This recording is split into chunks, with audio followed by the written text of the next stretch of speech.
Bonjour à tous. Biologie Projet est fier de vous présenter un nouveau webinaire.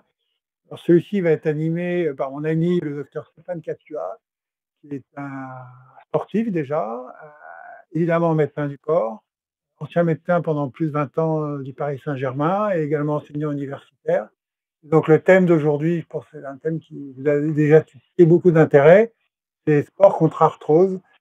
Stéphane, je te laisse la parole. Alors, exceptionnellement, le chat va être ouvert au cours de la conférence. N'hésitez pas à poser les questions et je me permettrai, en votre nom, d'interrompre le docteur Capua s'il faut expliciter ou travailler sur certains sujets.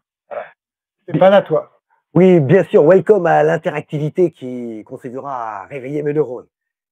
L'arthrose, c'est l'usure du cartilage. Le cartilage, c'est la substance lisse qui recouvre les os au niveau des articulations. Alors, elle a pour renommée d'être fragile et de ne pas pouvoir se réparer. C'est un peu vrai et un peu faux. On va pouvoir entretenir cette substance précieuse en lui proposant des contraintes adaptées.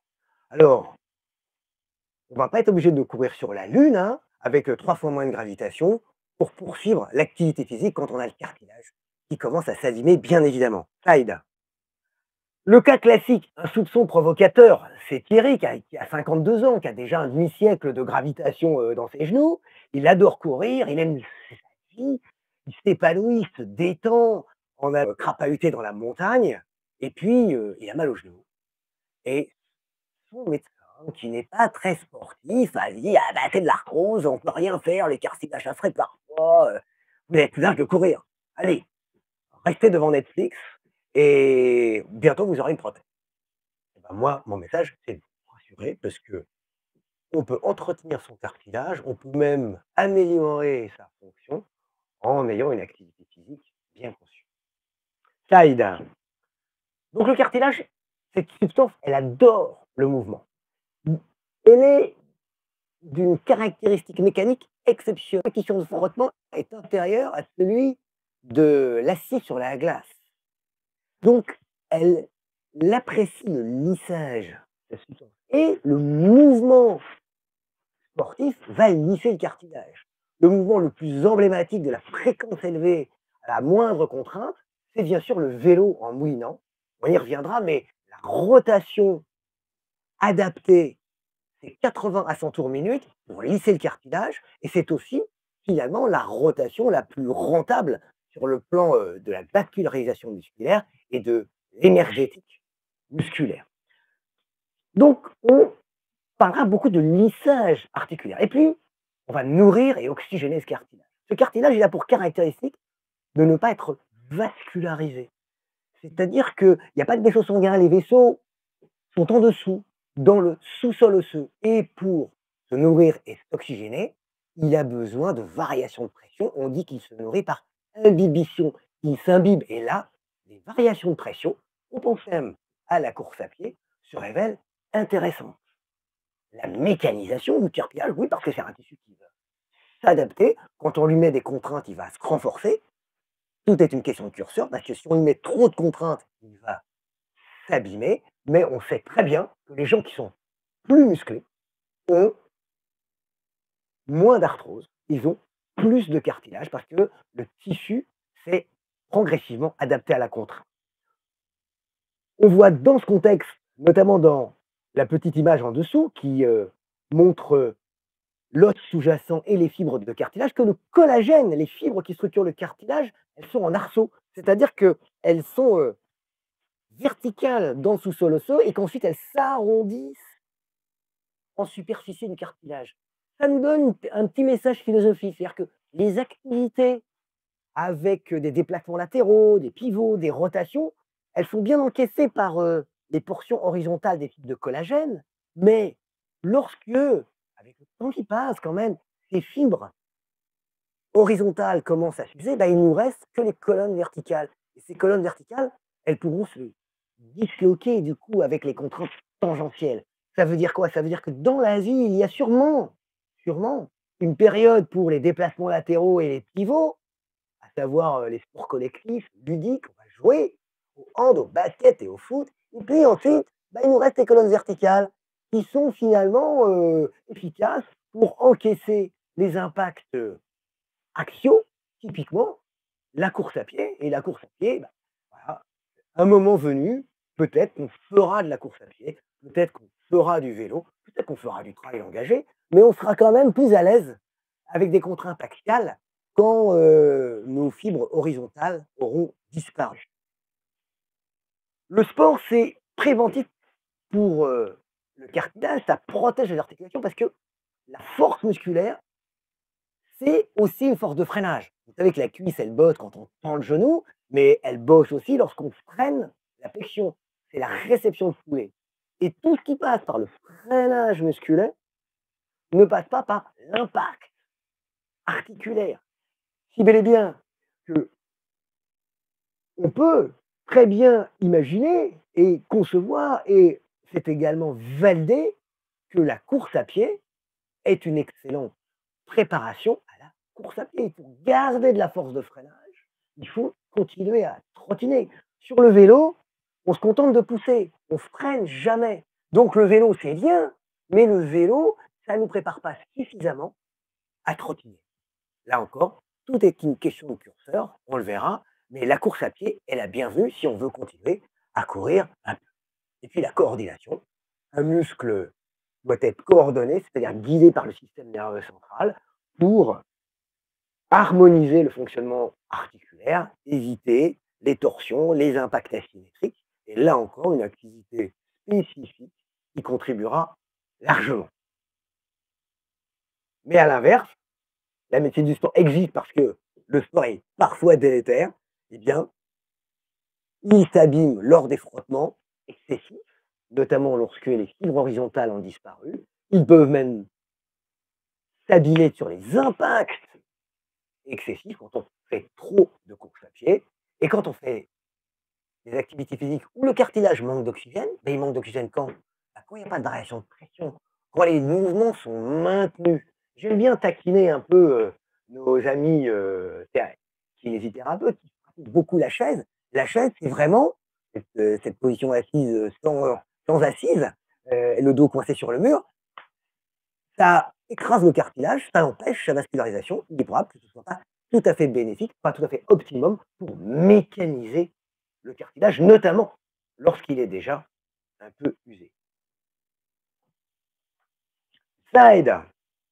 Et puis, petite promo globale quand même du sport, le, le corps adore le mouvement, pas seulement pour son appareil locomoteur, mais pour son système cardiovasculaire. Ça divise par 3 le risque d'infarctus, le risque d'AVC. Pour le cancer, pour les grands cancers les plus dévastateurs, notamment le cancer du sein, le cancer du côlon, c'est un élément clé de la prévention. Ça divise le risque d'environ 30%. Métabolique, bien sûr, puisqu'on brûle des calories. Et donc, quand on brûle des calories, on tire sur nos réserves de sucre, le glycogène du foie, le glycogène du muscle. On vide un peu les protéines qui transportent des graisses, et donc du coup, elles ont de la place et elles peuvent nettoyer les tuyaux. On peut concevoir que le mauvais cholestérol devient du bon cholestérol, il y a de la place pour ces protéines.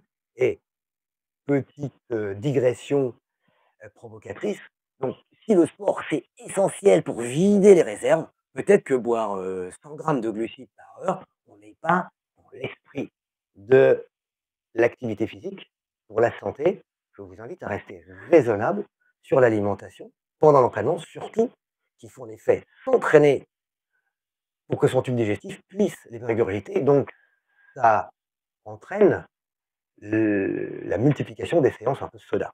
Faites attention. D'autant que, allez, le glucose, en tant que tel, est un ennemi de l'appareil locomoteur.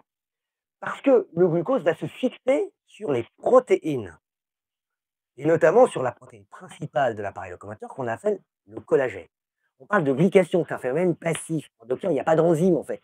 Le glucose vient s'accrocher en force sur les protéines. Vous savez qu'on suit les diabétiques avec une protéine qui réceptionne le sucre, l'hémoglobine, celle qui transporte aussi l'oxygène dans les globules rouges, s'appelle l'hémoglobine glyquée.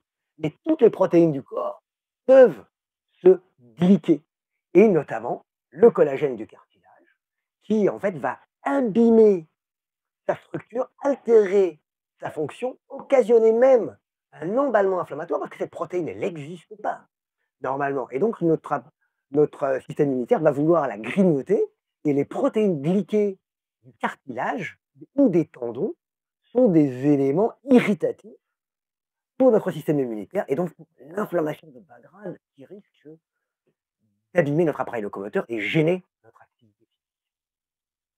Le sport, c'est bon pour le rein, parce que le rein, finalement, ça reproduit, en cas d'insuffisance rénale, la toxicité des maladies de civilisation.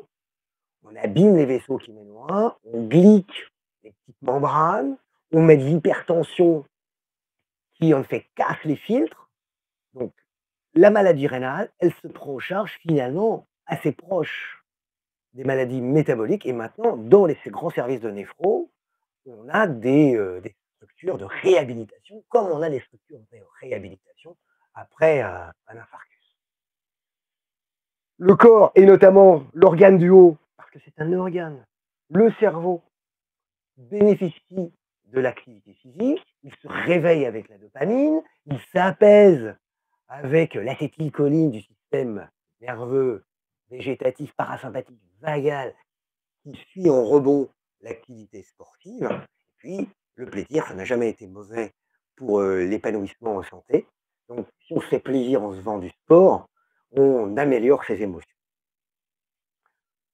Le sport est bénéfique à tous les âges de la vie, ça a bien été validé. C'est-à-dire que si vous emmenez Paulette marcher dans le jardin de l'EHPAD, elle va améliorer sa VO2 max. Et si vous emmenez Paulette faire de la gym sur chaise dans le salon de l'EHPAD, elle va augmenter sa force musculaire. Donc les exemples sont multiples. Il y a, comme vous voyez, notre Indien hyper connu, notre centenaire marathonien. On peut, grâce à l'activité physique, améliorer son pronostic vital et son pronostic vital en bonne santé. N'hésitez pas à me poser des questions, à m'interrompre, j'adore ça. Le sport, ça favorise aussi l'arthrose. Ah oui, parce que c'est une question de curseur. Quels sont les facteurs favorisants lorsqu'on favorise l'arthrose? Il y a les malformations. Lorsque vous avez classiquement les genoux en parenthèse ou les genoux en X, vos appuis sont déséquilibrés sur ces genoux. Les malformations de l'appareil locomoteur, en augmentant, en déséquilibrant les contraintes articulaires, favorisent l'arthrose. Et puis il y a les antécédents traumatiques. Quand vous êtes cassé l'articulation, que le chirurgien, malgré toute sa virtuosité, n'est pas parvenu à remettre les surfaces articulaires à niveau, bah, vous aurez un nid de poule, voire une marche d'escalier dans le fonctionnement articulaire, et ça va abîmer vos articulations. Et puis, lorsque vous avez fait des entorses aussi, les entorses, c'est des lésions des ligaments. Les ligaments, ce sont les cordelettes qui limitent le mouvement articulaire et guident le mouvement articulaire. Lorsqu'elles sont trop distendues, elles favorisent des mouvements anormaux, qui sont des entorses, c'est un macrotraumatisme, ou des microtraumatismes, des mouvements anormaux insidieux qui rabotent le cartilage. Classiquement, les sports pivot-contact, on l'a dit, c'est-à-dire avec changement de direction, au bout d'un moment deviennent délétères. Et puis se pose la question du sport de haut niveau, même dans les activités axiales. Classiquement, même la course à pied avec l'impact ne favorise pas l'arthrose quand elle est pratiquée sur articulation saine à haut niveau. Slide, s'il te plaît. Donc l'arthrose, ça nécessite un diagnostic précis. Le diagnostic, il est clinique, c'est-à-dire dans notre jargon, il est médical, à l'examen et à l'entretien avec le patient. Et puis ensuite, on le peaufine avec l'imagerie. Mais attention, on ne soigne pas des images, on y reviendra. Il y a des gens qui ont des usures articulaires importantes, qui continuent à bouger sans se faire mal, et des petites altérations articulaires peuvent être très douloureuses et embêter le patient pour un moment quand il n'est pas pris en charge. Le traitement doit être ciblé, il doit être individualisé.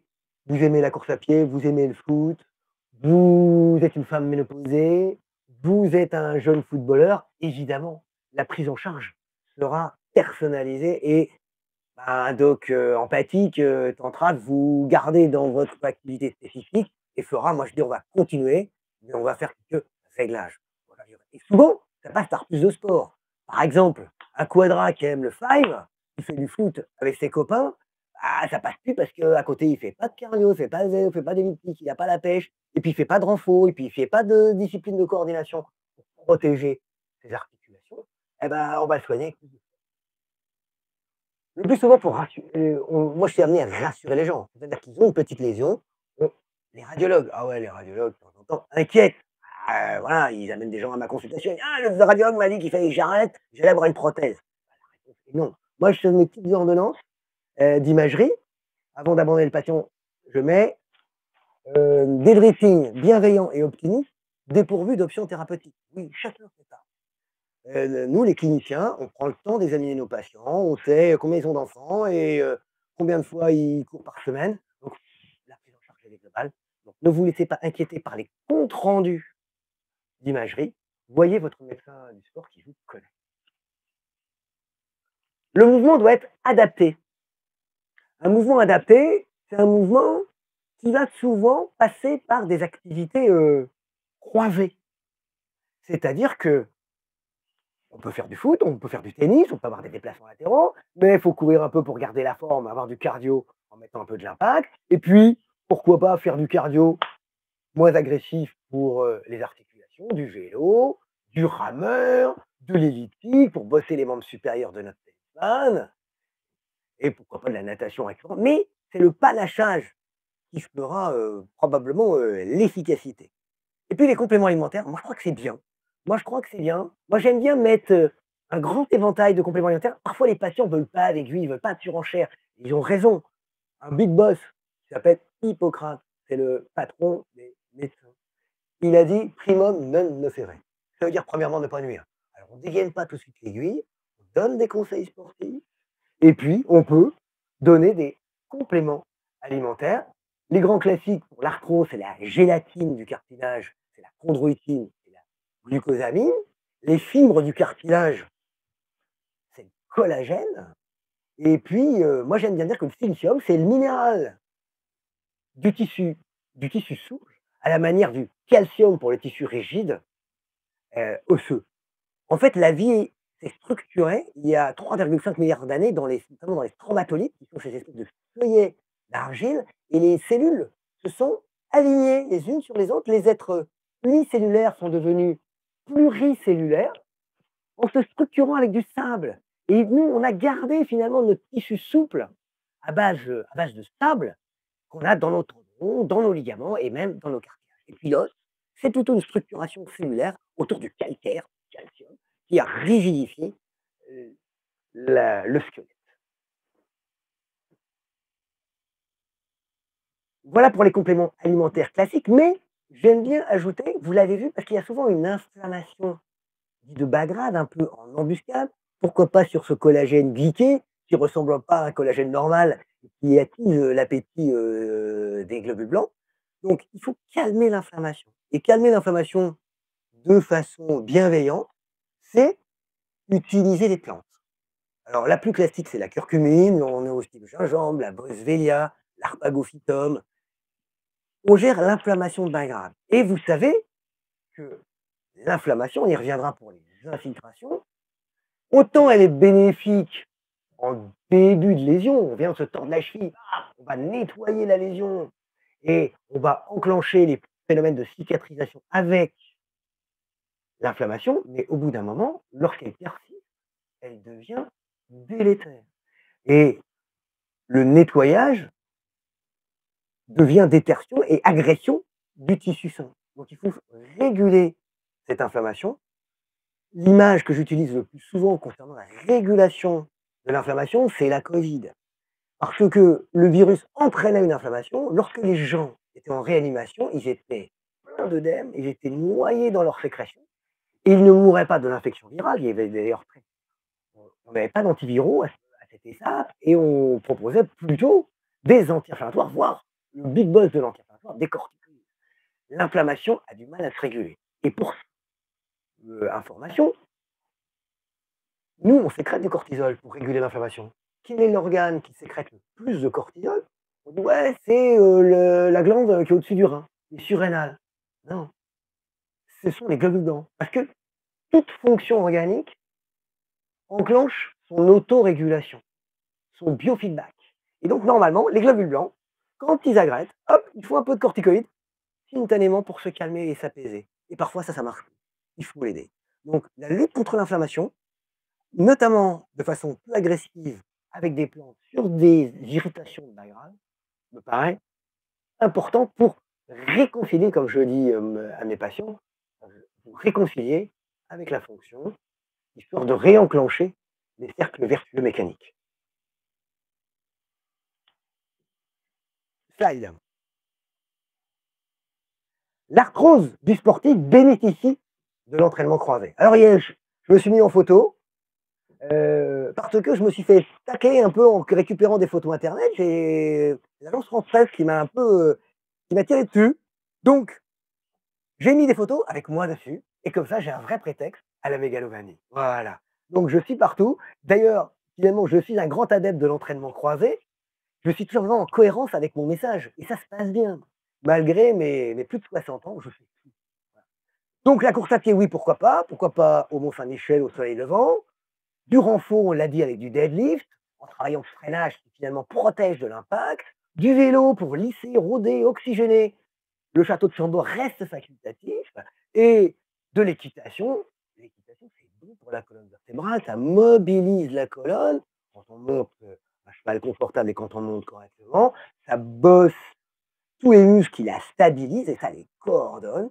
Donc, les cavaliers, quand ils montent à cheval, ont moins mal au dos, mais les cavaliers qui arrêtent, c'est vrai, ont mal au dos parce qu'ils perdent leur protection et qu'ils vont quand même solliciter leurs disques intervertébraux et leurs petites articulations. Alors, Stéphane, Ouais, pour revenir aux questions qui sont posées. d'accord, mais ouais, parce que moi je pars 6 jours, 6 nuits. Alors, On a dit ça, non? déjà une première chose, je vois qu'il y a beaucoup d'entre vous qui ont un son qui est un petit peu haché. Florian, qui s'occupe de Lunaire, essaye désespérément de faire une régulation. On a un problème de réseau, donc je m'en excuse beaucoup. On essaiera sur le replay d'avoir une voix enfin, un son un petit peu meilleur. Alors, il y a plusieurs questions et donc beaucoup de personnes abordent déjà le problème du sport spécifique. Hein. C'est-à-dire quel sport on peut pratiquer, parce que je sens que la demande elle vient là. Alors, une des premières questions qui a été posée, c'est une question autour de la natation.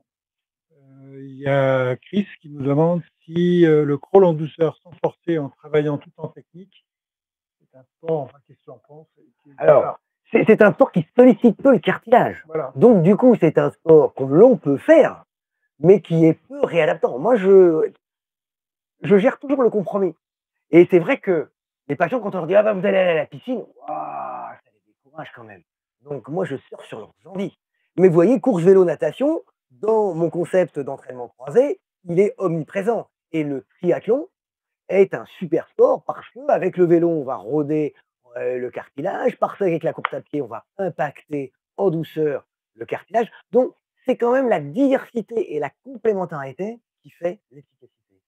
La natation n'est pas le sport entier, pour être clair. Et donc, il y a une nouvelle question, toujours de Chris, autour de. Alors, il prend l'exemple d'un patient, une personne ayant eu plusieurs arthroscopies des genoux avec rabotage des rotules. Et lui, il a une vision du vélo en salle qui permet de contrôler la douleur. Alors là, 2000%, 2000%, pourquoi? Bah parce que le vélo, la résistance est inférieure au poids de corps. La résistance, elle est celle que vous programmez. En salle, c'est encore mieux qu'à l'extérieur parce qu'on n'est pas victime du revêtement, du relief et du vent. Donc, si on a le mental pour avoir une routine en salle ou en vélo d'appartement, c'est vraiment extraordinaire pour les genoux. La contrainte est adaptée. On peut tourner vite les jambes pour le lisser et on peut également créer des variations de pression sur une forte amplitude. Quand on fait de la course à pied, la pression c'est 0,30.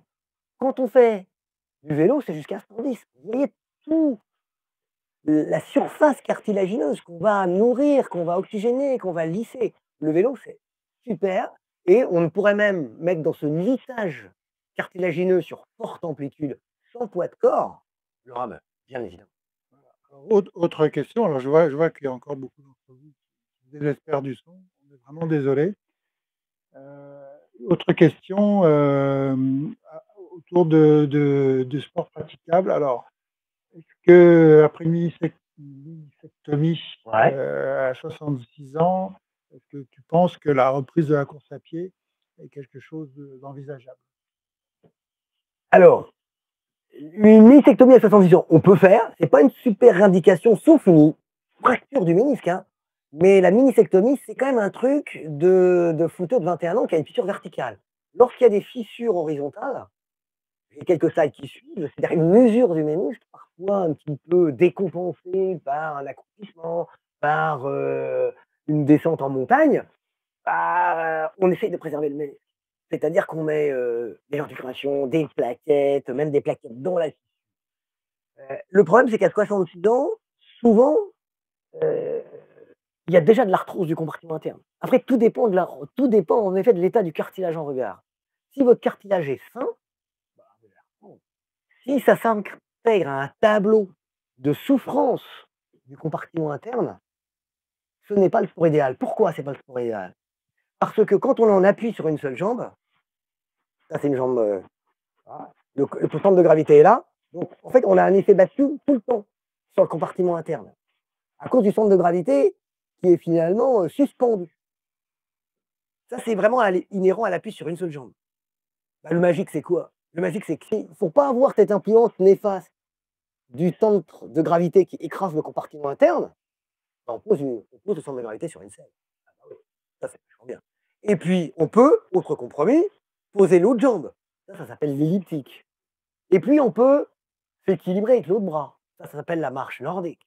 Donc on a des compromis. Ça vaut le coup de retester en douceur avec plein de compléments alimentaires pour chouchouter le compartiment interne. Et puis la façon de reprendre, bah, c'est du vélo. C'est du vélo en danseuse, qui ressemble un peu à l'elliptique, il y a double appui, mais plus rien sur le bassin. Et puis c'est de la marche nordique, marche bâton, et on chope de temps en temps les bâtons et on trottine. Et on fait preuve d'humilité et de progressivité.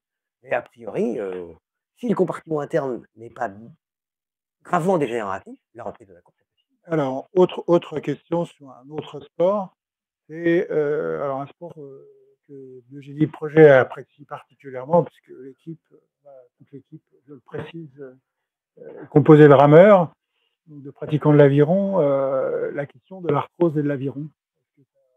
Alors, il y a peu d'arthrose en aviron parce que c'est un sport porté.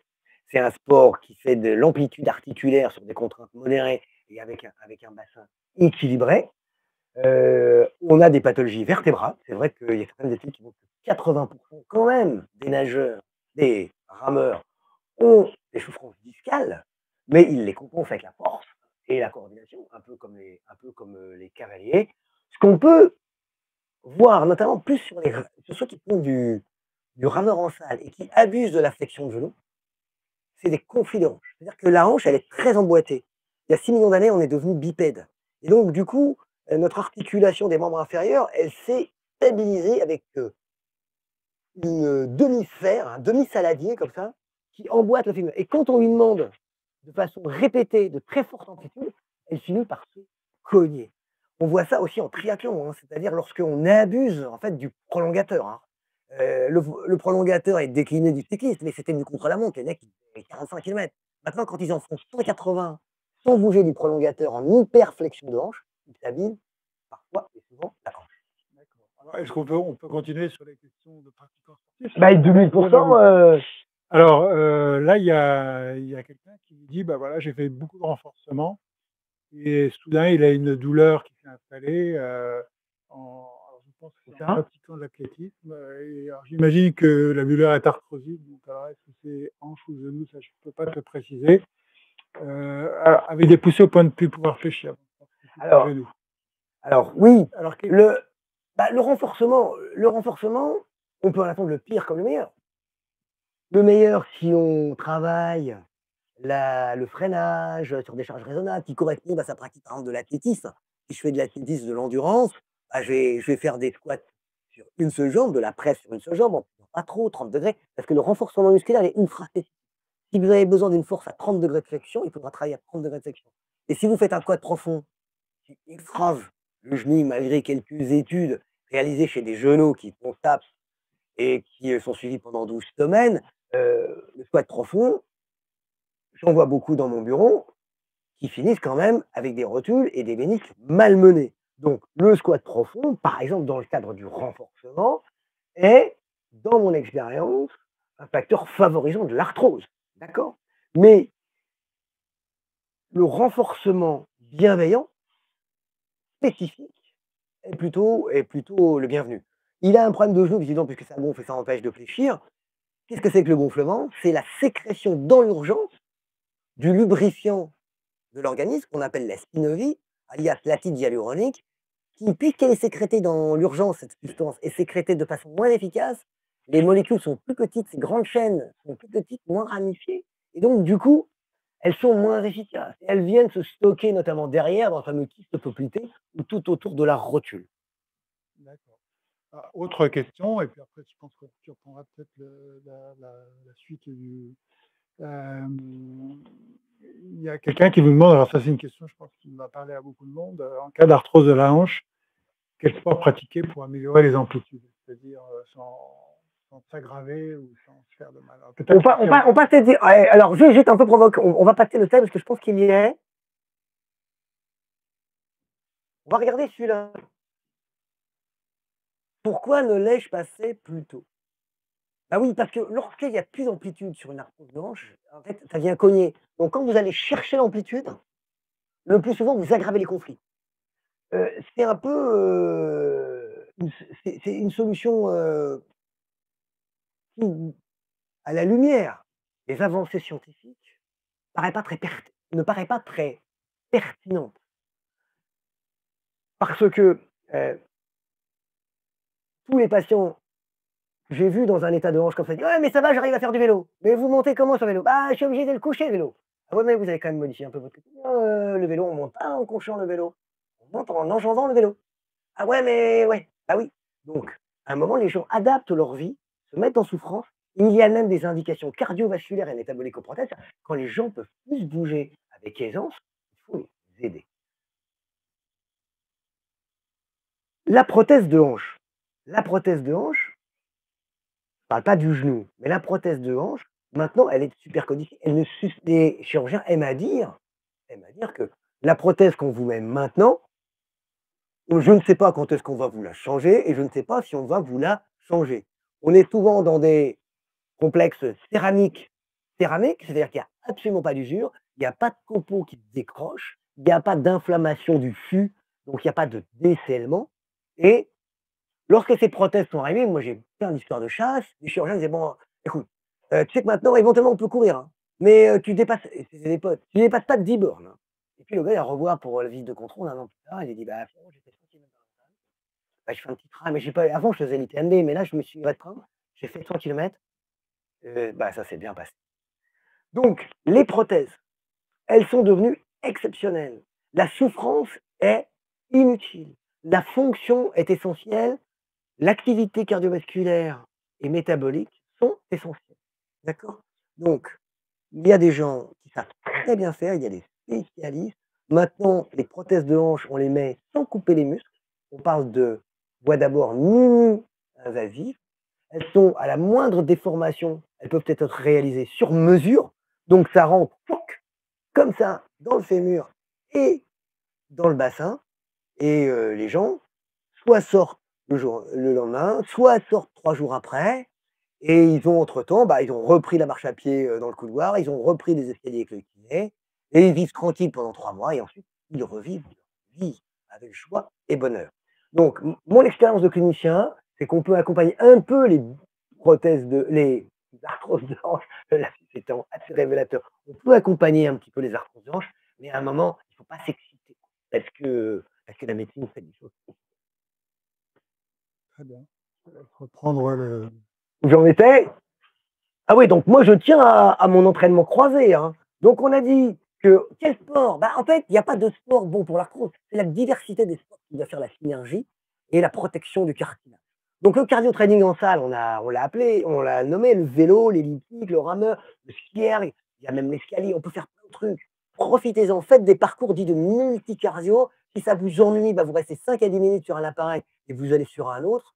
J'ai plein de trailers qui fonctionnent comme ça. Ils s'amusent, ils découvrent finalement l'aspect ludique de la salle de sport. Le renforcement musculaire, on l'a dit. La coordination, oui, on peut faire des activités variées qui contribuent à coordonner, à maîtriser le mouvement articulaire. Dans le contexte là de l'endurance et du senior qui a un petit peu de ça peut être en effet le trail, mais aussi et pourquoi pas la randonnée en descente. Vous vous rendez bien compte que là, vous bossez votre stabilité articulaire et là, il faut mettre des bâtons parce que les études montrent que ça réduit les contraintes sur le membre inférieur de 20 à 30. Donc, randonnée descente avec bâton, formidable pour coordonner et pour prévenir l'arthrose. La mobilité, bah oui, il faut garder la mobilité, mais il ne faut pas trop s'exciter quand cette mobilité est vraiment bloquée par des becs osseux, qu'on appelle des ostéophytes, notamment dans certains cas d'arthrose de hanche, et puis parfois aussi sur des lésions méniscales, les ménisques qui alignent souvent derrière. Donc, quand on s'accroupit, bah, on vient écraser le ménisque. Quand il y a le poids de corps, il n'est pas content. Préserver une mobilité de genou sur un rameur ou éventuellement avec des exercices talons-fesses en décharge, oui, mais l'accroupissement, l'agenouillement ne paraît pas être idéal pour préserver l'amplitude du genou. Alors Thierry, le pauvre, il a 52 ans, vous vous souvenez, lui, il fait du trail. Concrètement, qu'est-ce qu'on peut lui proposer, tous nos passionnés de course à pied? Bon, il y a 16 millions de coureurs, et l'engouement de la course à pied, ça date des années 80, donc c'est les seniors, ils nous arrivent. Donc, on peut continuer des objectifs compétitifs course à pied, mais on va gérer un peu le volume de course à pied. 2 à 3 fois par semaine, un jour sur 2, c'est bien. Quand on a un peu d'arthrose, on évite de courir tous les jours. Mais on peut faire du sport tous les jours. L'idée, c'est d'être en endurance spécifique. C'est-à-dire que si vraiment vous n'êtes pas bien, bah, le fractionner sur la piste en partant avec les genoux de 28 ans, ça ne va pas le faire parce que vous allez avoir la VMA, la vitesse élevée, la vitesse maximale et en B, et puis vous allez avoir les accélérations, les décélérations de 30 secondes. Bah, votre cartilage, il va en prendre plein. Donc, l'endurance, vous courez plutôt à vitesse spécifique, plutôt en contexte spécifique, vous allez voir les oiseaux, vous allez trottiner dans la montagne, c'est super. Et certaines études menées par Zatarian montrent notamment que lorsque l'arthrose est avérée, eh bien, faire 30 à 40 kilomètres de course à pied par semaine n'aggrave pas l'arthrose.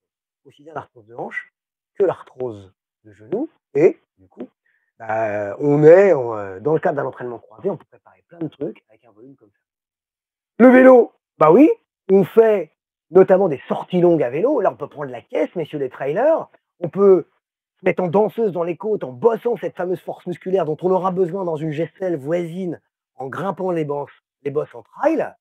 Et puis, la rando course avec bâton, on en a parlé, parce que là, les genoux sont en équilibre et les membres supérieurs participent à la propulsion. Si vous mettez des bâtons en trail, il faut les mettre à l'entraînement. Parce que moi, je vois des histoires de chasse avec des gars qui reviennent de grosses courses, ils ont des tendinites au coude, pas préparé leurs membres supérieurs. Oui, l'entraînement doit être spécifique. Donc, quand on fait du trail et qu'on va faire une compète où il y a des bâtons, eh ben, on met des bâtons à l'entraînement. Ce n'est pas ridicule et on alterne marche-course. On reste à intensité spécifique. On ne court pas tout le temps dans les trails longs. Donc, on marche, on trottine avec et sans bâton. En salle ou à domicile, eh bien, Thierry va en effet découvrir le cardio-training en fractionné sur vélo fixe, sur elliptique, sur rameur. Ça va le renforcer. Ça va lui faire une véritable préparation spécifique. J'ai une petite anecdote. Un de mes patients qui avait fait une entorse de cheville, je lui ai dit, écoute, tu vas pouvoir refaire du cardio, il n'y a aucun souci, mais là, pour l'instant, ta cheville, il faut qu'elle soit en terrain serein, stable, et va à la salle, et tu vas faire de l'elliptique, tu vas faire du tapis en côte, de l'escalier, et il arrive dans la salle, alors qu'il avait déjà finalement découvert le plaisir de ce multicardio. Il essaye d'organiser son programme. Il voit un gars sur l'escalier avec le t-shirt de la Diag, des fous de la Réunion, une serviette autour du cou, il ruisselle, et il a le bidon juste à côté, et il va le voir, et il dit, dis-moi, un peu respectueux, Diag des fous quand même, le télé sera disponible dans combien de temps? Et le mec le toise du haut de son escalier, regarde avec ses yeux bleu métallique, je lui dis: «Dans 2 heures et demie». Voilà. Donc on peut faire, même quand on est ultra trailer, du cardio en salle. Il y a, beaucoup de mes patients, qui y prennent du plaisir. Du renfort léger, bien sûr, orienté sur le freinage, parce que la course à pied, vous avez c'est de l'impact. Donc tout ce qui passe par le freinage musculaire réduit l'impact articulaire. Donc insister sur le freinage. Vous voyez, moi je fais, heu, moi je fais du trail et donc j'ai un petit exo là, ouais, avec bâton où je fais un mini squat sur une jambe en posture spécifique avec un gilet lessé et j'insiste sur le freinage. La rando courte, j'aime bien. Les kilomètres verticaux, c'est bien. Je trouve que c'est raisonnable en termes de durée. Et j'envoie les watts sur elliptique pour préserver mes vieux genoux, il y a aucun souci, j'ai arrêté le 30. La natation, bah, c'est un bon sport. C'est un bon sport. C'est pas le sport anti-arthrose parce que ça manque finalement de préparation à des activités plus spécifiques. C'est pas le sport et c'est pas le sport unique, mais on peut s'en servir comme récupération active. On parlait de crawl. Le crawl n'est pas le sport idéal de récupération active parce que les amplitudes articulaires sont trop faibles, les muscles ne varient pas assez leur pression, les articulations ne déploient pas assez d'amplitude. La brasse, bah, finalement, eh ben, c'est pas mal, hein. Et même quand on a une petite rotule baladeuse, lorsqu'on ne fait pas de la brasse de compétition en majorant la rotation externe et en serrant les genoux, bah, une brasse bienveillante, une brasse de sportif qui garde la forme est tout à fait tolérable dans la majorité des cas avec des petits soucis de rotule. Alors juste, une question sur, que signifie le 1 sur 7? 1 sur 7. Ah bah oui, ça c'est du jargon de doc. C'est une fois par semaine. Je vous ai mis du sport tous les jours, vous avez vu, hein. La course à pied, c'est 2 à 3 fois par semaine. Le vélo, la grosse sortie, c'est une fois par semaine. La randonnée. Donc il y a du sport tous les jours. Vous êtes tombé dans un guet-apens. Si on additionne les 1, je pense que ça doit faire plus que 7. Donc vous avez le choix. Alors, la première étape, c'est ça. C'est on règle le travail, la charge d'entraînement, les modalités de l'entraînement, et puis on vous donne des compléments alimentaires. Et sinon, ça suffit. Mais si c'est plus, s'il faut faire plus, si ça reste gênant, on a plein de possibilités. Le début du commencement des prémices de l'arthrose, c'est l'usure du ménisque médial. Celui qui est à l'intérieur, vous l'avez vu, hein, parce que je l'ai dit qu'en course à pied, paf, il venait se faire écraser systématiquement, le genou pivote un peu, donc le ménisque cisaille, et du coup, il a une petite fissure horizontale. Le PRP marche très bien. Ça veut dire plasma riche en plaquettes. Les plaquettes, ce sont des petites cellules qui circulent dans notre sang, qu'on a de façon naturelle. Maintenant, les médecins et notamment les radiologues savent les prélever du sang avec une simple prise de sang. On centrifuge, on récupère la hauteur correspondant aux plaquettes. Les petites cellules qui s'agglutinent sur les plaies, attirent des cellules souches, refont des tissus presque identiques, et en tout cas collent la brèche. Donc on récupère les plaquettes et sous échographie, dans la fissure du collagène, on vient injecter, ces plaquettes. Et on peut très bien maintenant rajouter du collagène injectable, ce fameux collagène qui structure notre appareil locomoteur, dont l'étymologie vous intrigue, hein, puisque ça veut dire colle, ça veut dire adhésif, c'est la protéine finalement adhésive du corps humain et tout particulièrement de l'appareil locomoteur, et on peut très bien vous en injecter en direct dans le ménisque associé à vos plaquettes. Plus protocole de reprise. Sur mon site, il y a un petit article provocateur qui s'appelle «Le PRP ne suffit pas». Je l'assume bien évidemment parce que le PRP ne suffit pas. Le PRP doit s'accompagner d'une période de cicatrisation guidée au cours de laquelle on vous proposera, allez, période inflammatoire, 5 jours, on marche un minimum, J5, J10, on fait un petit peu de vélo. Ensuite, on refait, on ramène de l'elliptique, du vélo, vous savez, là, du coup, le bassin est posé, donc du coup, on n'écrase pas le ménisque. Et la reprise de la course à pied, bah, souvent, c'est 6 semaines, mais c'est plus rapide qu'avec une intervention, puis on garde tout son petit amortisseur, et c'est quand même assez simple. Ce qu'on fait lorsque l'arthrose est avérée, lorsque le doc a dégainé l'aiguille un peu parce que Hippocrate a dit primum non nocere, mais il faut aussi y soigner quand même. Donc, les traitements maintenant d'usage aiguille dégainée sur l'arthrose qui marchent bien, c'est des plaquettes qui vont aider un peu le cartilage à se requinquer. Moi, je dis qu'il y a des nids de poules, donc on va vous refaire une route assez agréable, on va vous refaire une départementale propre, on va pas vous remettre l'autoroute A13, mais ça va vous donner du confort. Et puis, il y a aussi ce fameux lubrifiant, l'acide hyaluronique, les mêmes maillons que dans notre molécule naturelle de synovie, mais des maillons sur des chaînes plus importants, parfois ramifiés, qui amortissent plus, qui glissent plus et qui se reconstruisent un peu plus à la faveur des impacts et de l'activité articulaire. Les études semblent montrer, tout ça c'est en cours de débat parce que les PRP, c'est jamais les mêmes, c'est pas les mêmes labos, donc la sécurité sociale a dit on n'y voit pas clair, on rembourse pas. Mais quand même, ce qui se dessine, il semblerait que l'association dans un même kit, ça existe, d'un PRP, de vos propres plaquettes et d'un acide hyaluronique assez simple, se révèle assez efficace.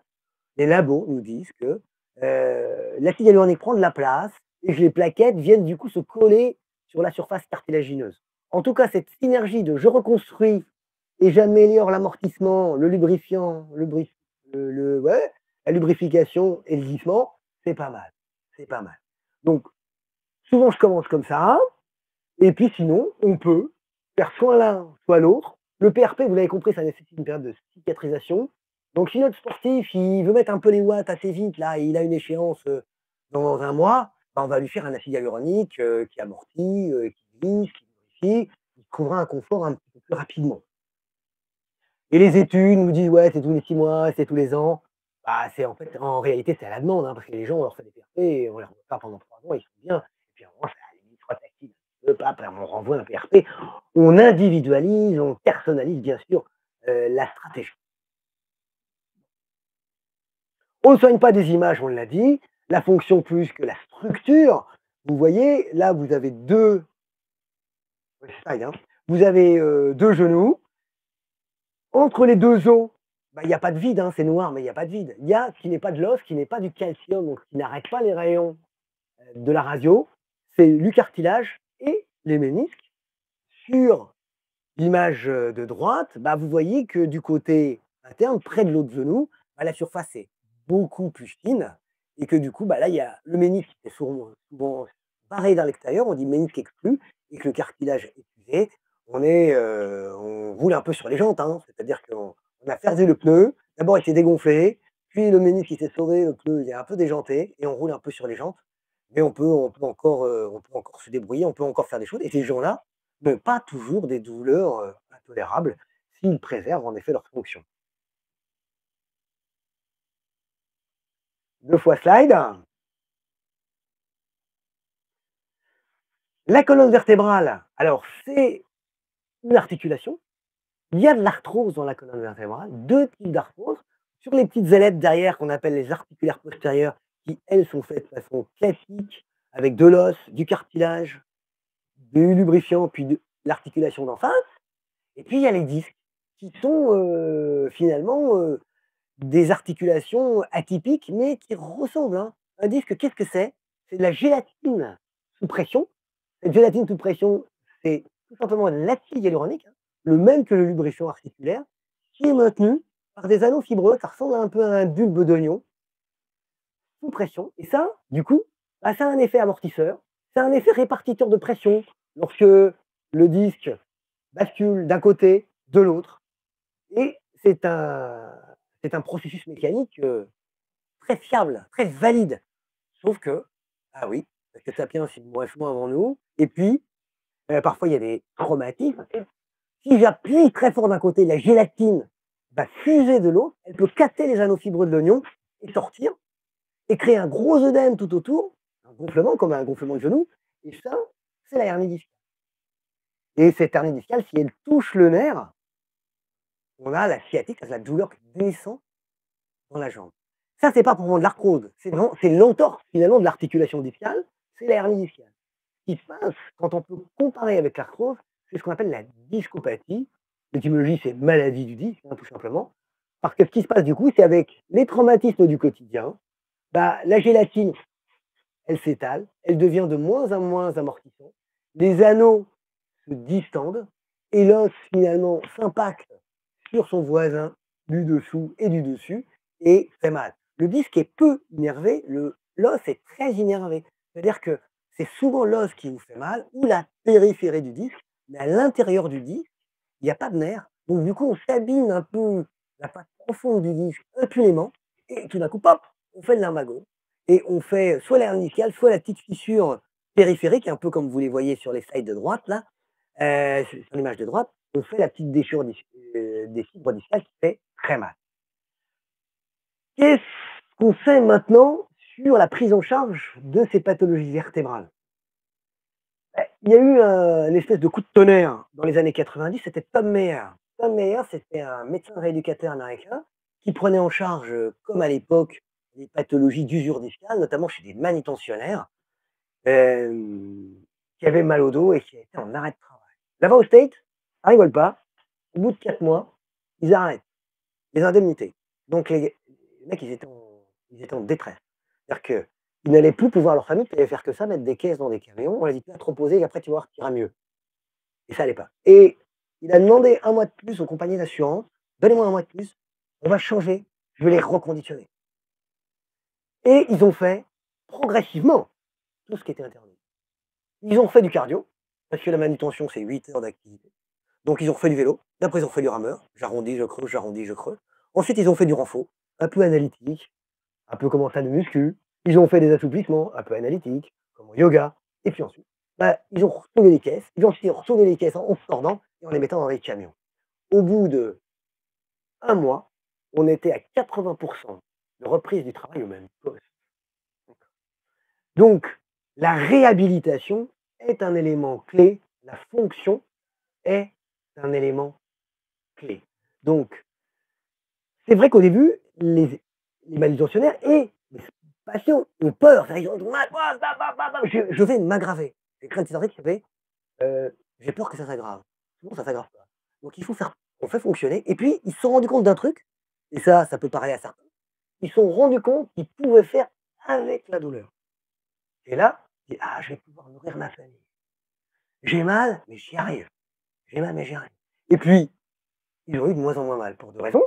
Parce qu'ils s'étaient dépouillés de la composante anxieuse de la douleur, qui laissait prévoir leur invalidité et leur misère, et puis parce qu'ils se sont réhabilités, se sont renforcés, se sont réassouplis et recoordonnés, jusqu'à retrouver leur activité spécifique. Et puis il y a une petite étude, ah bah, alors oui, alors, la conclusion de notre ami Tom Meyer, c'est use it or lose it, or leave it. Utilisez-le ou perdez-le, et laissez-le et oubliez-le. Voilà. Donc c'est la gestion de la composante anxieuse, ne vous inquiétez pas. Pendant un moment, les articulations en phase de réadaptation, elles parlent. Mais c'est pas grave. Le plus souvent, êtes-vous accompagné par un professionnel de santé? Bien sûr, qui va vous aider à gérer le curseur. Mais il est possible qu'une articulation en cours de réhabilitation cause un peu, et souvent, il faut pas trop l'écouter. Le footing des prisonniers, c'est une étude qui a été retirée des bases de données parce qu'elle a été considérée comme non éthique.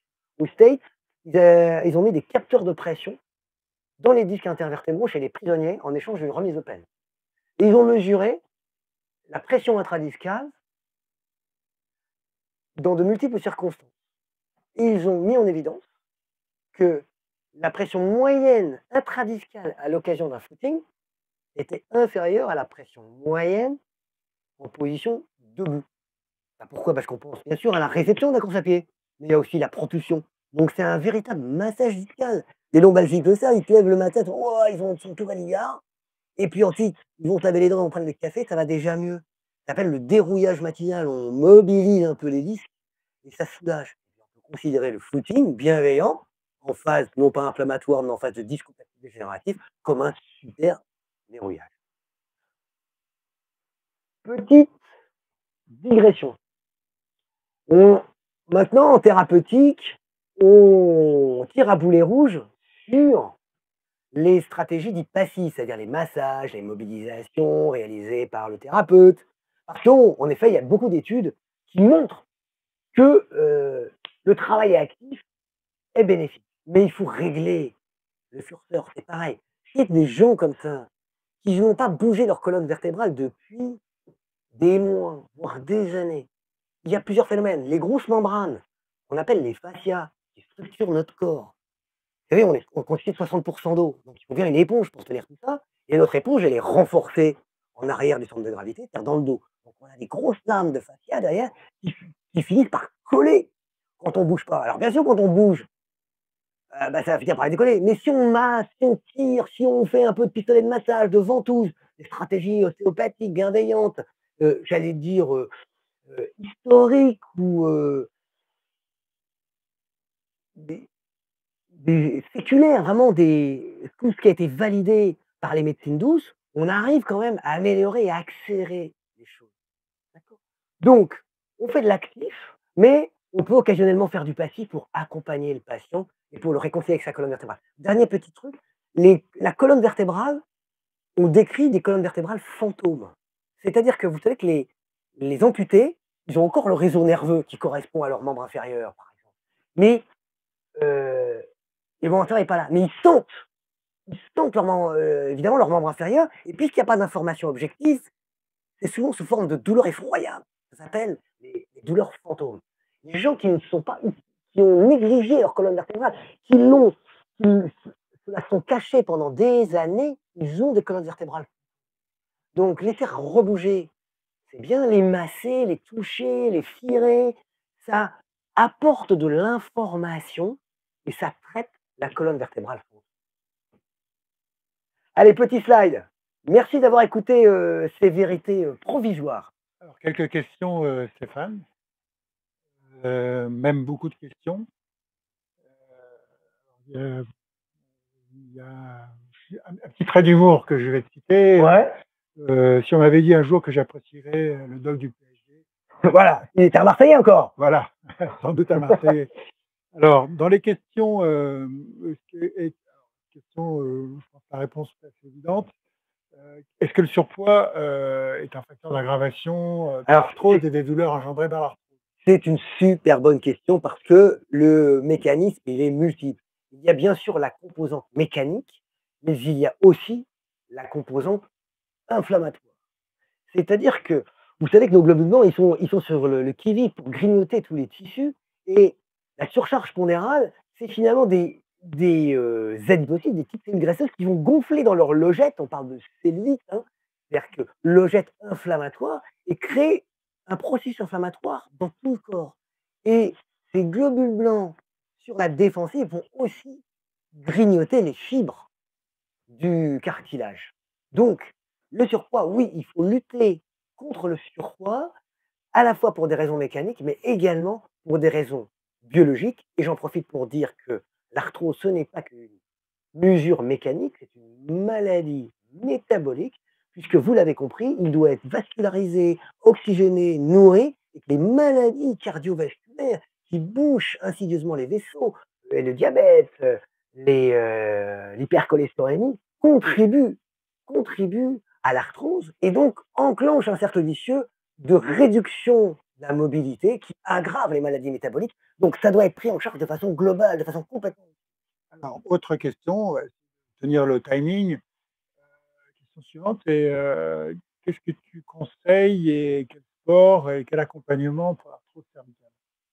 Pour l'arthrose cervicale, alors, pour l'arthrose cervicale, moi alors le crawl, compliqué, la brasse bien faite, flexion, extension avec une vraie surélévation du buste, une brasse ondulée, fait de la flexion-extension sans torsion, ça peut être une mobilisation renforcement. Moi, j'aime bien gainer le cou avec de l'elliptique et du rameur. Et j'ai à mes patients qui ont de l'arthrose cervicale, pour gainer leur cou, eh bien, quand ils font du rameur, ben, une fois sur 10, ils montent la rame au-dessus de la tête. Comme ça, ils font un petit peu les trapèzes de Tyson. C'est de façon un petit peu bienveillante ce qu'il faut faire. Mobilisation avec de la brasse coulée bien ondulée et renforcement et gainage avec de l'elliptique et du rameur. Alors, autre question, toujours rapportée à certains sports. Comment, en cas de pratique de l'équitation, est-ce que tu as des conseils particuliers à donner aux personnes qui... Mais bien sûr! Bon alors, l'équitation, c'est un sport. D'accord, ouais, je fais de l'équitation. Mais bon, j'ai toutes mes datas quand je monte à cheval, le cardio il monte, mais pas beaucoup.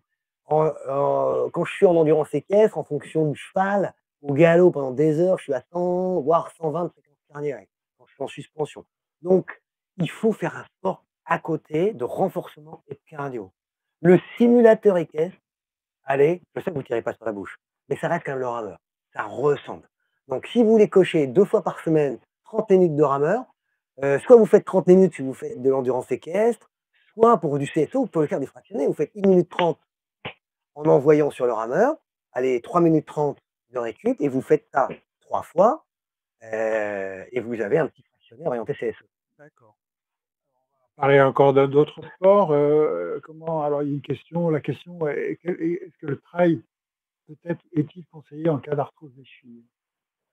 Alors là, j'aurais l'audace d'être un peu réservé, voilà, parce que déjà l'arthrose de cheville, vous voyez, c'est compliqué, elle est tout en bas, donc elle elle prend tout.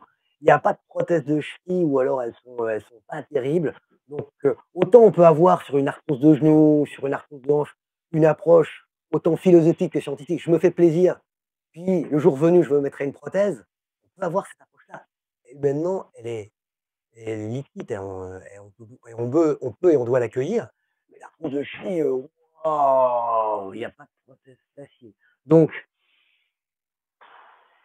ben, moi, avec une véritable arthrose de cheville, heu, surtout si vous refaites des entorses sur l'arthrose de cheville, vous allez vous défoncer la cheville ou vous allez, renoncer au plaisir après. Allez, le vélo, c'est pas mal. Alors, 2 dernières questions. Alors la première, c'est une question, qui est à mon avis va intéresser beaucoup de monde, c'est est-ce que tu as une idée du temps, du dégrippage matinal? C'est-à-dire, Ah oui, avec après combien de temps il faut s'inquiéter? C'est-à-dire, alors bon, je pense qu'à un certain âge, tout le monde, a des réveils un petit peu alors, difficiles ou bien compliqués. sûr. Combien de temps après on Alors peut les estimer que, voilà, on est dans la normalité? alors, nous en médecine, on décrit les dérouillages mécaniques et les dérouillages inflammatoires. C'est-à-dire les maladies inflammatoires, c'est les maladies où en effet notre système immunitaire grignote notre appareil locomoteur. C'est vraiment des maladies. Ça, on dit que ça peut durer 30 minutes, voire toute la matinée. Les dérouillages mécaniques, classiquement, c'est 5-10 minutes. Mais sur une colonne vertébrale un peu enrayée par les années, ça peut durer plus longtemps. Du coup, ce qu'il faut enclencher, c'est une petite routine. Bien sûr que les dérouillages sont considérablement réduits avec une petite routine que vous pouvez valider avec votre kiné pour, pour vous faire, retrouver une mobilité articulaire. Bien sûr, Alors routine. et puis dernière question, alors je m'excuse pour la question, j'ai pas retraduit.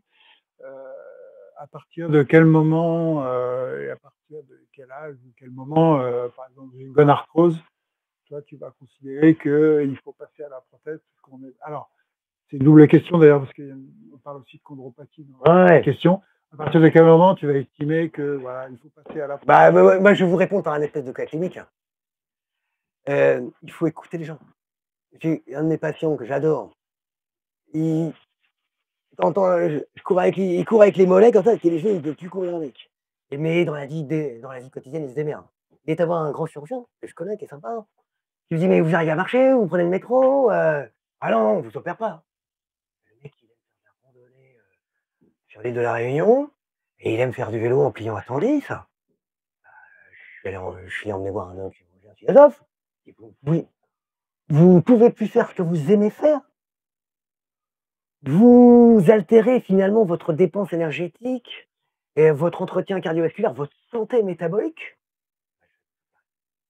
Donc, lorsque le traitement médical n'est plus efficace pour vous permettre de faire ce que vous voulez faire, il faut penser à la prothèse. Soyons bienveillants. La démarche est autant philosophique que scientifique». Voilà. Alors, donc, ben, merci au docteur Castua. Alors, je réitère les excuses sur un son qui a été, pour certains d'entre vous, déficient. Voilà, on n'a pas réussi à trouver la cause technique. On essaiera de recommencer avec une amélioration. La conclusion du docteur Castua, elle est très explicite et je crois que c'est ça aussi qui fait à la fois sa compétence, sa renommée et en fait de s'adapter aux patients et d'apporter une réponse aux patients pour qu'ils vivent mieux, sans jugement, sans protocole préétabli. Juste un accompagnement pour ce qui nous fait tous vivre, en tout cas en partie, le sport. Donc, Oui, j'ai été bien reconnu dans cette conclusion. Donc Virginie Projet est très heureux de vous avoir eu comme encore une fois en s'excusant, mais je ne vais pas le dire trop de fois. Et juste, on fera passer un mail de promotion sur certains de nos produits, que vous pourrez avoir, voilà, avec un code qui vous permettra d'expliquer certains produits qu'on utilise, nous, dans les pathologies ostéo-articulaires. On vous rappelle que c'est des compléments alimentaires, c'est un accompagnement nutritionnel et que ça n'assiste pas ni au doc, ni au traitement classique. Voilà, et je vous remercie à tous. Au revoir. Merci. Merci de votre oreille attentive. À bientôt. Bye bye.